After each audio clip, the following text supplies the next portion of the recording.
This is a super quick loom on how to optimize your channel for SEO. Now, SEO isn't as important as it was a few years ago because a lot of people were abusing the system and just adding kind of random keywords that were unrelated to the actual channel just to kind of boost the CPM of the channel. But it's still worthwhile doing in terms of optimizing your channel for SEO because it takes 10, 15, 20 minutes, but then it's set. The first step is to find anywhere from 7 to 10 keywords in Keyword Explorer. So you'd go to TubeBuddy's Keyword Explorer. If you don't have TubeBuddy, just type TubeBuddy into Google. I do think it's worth installing, and there's a lot of functions or features that are free. So you just go to their Keyword Explorer and then you type in whatever keywords, and then you're looking for keywords that are 70 plus. Right? 70 plus means that there's high search volume, but low demand.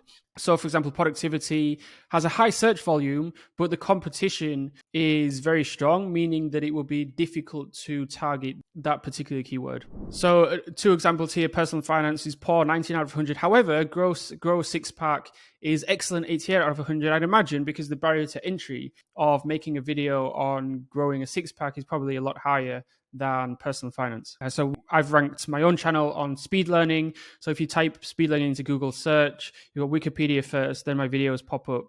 And just as a side note, you can see the chapters here. That's why chapters can be quite important for SEO purposes. So once you have those 7 to 10 keywords that are all ranked 70 plus, or that all have a score of 70 plus on TubeBuddy, then you need to sprinkle those 7 to 10 keywords all over your channel. The more places you have those keywords in your channel, the more likely you are to rank in search, not only Google search, but YouTube search as well. So the first place you would sprinkle those keywords is in the description, in the about section of your YouTube channel. The second place is in the back end of the channel. There's a keyword section. If you go to YouTube Studio, then you go to settings, then you go to channel, basic info, and you type in the 7 to 10 keywords here. I have got my own channel name here. You don't need that. I wouldn't even recommend it. It's just because we rebranded just January of this year. So I added those also. So that's the second place. Third place is in the video titles. The fourth place is in playlists. So playlists are quite important in that.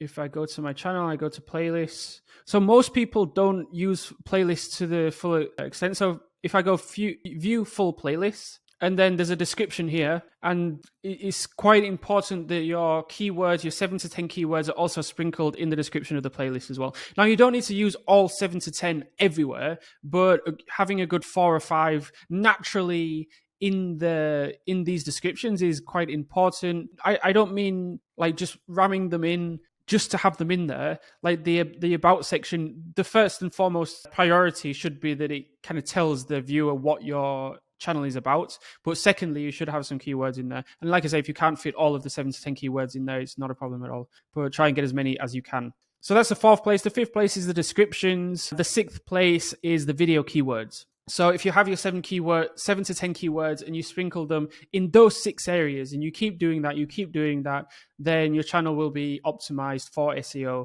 and you're more likely to come up when someone searches in Google or in YouTube for those key terms. I hope that was helpful.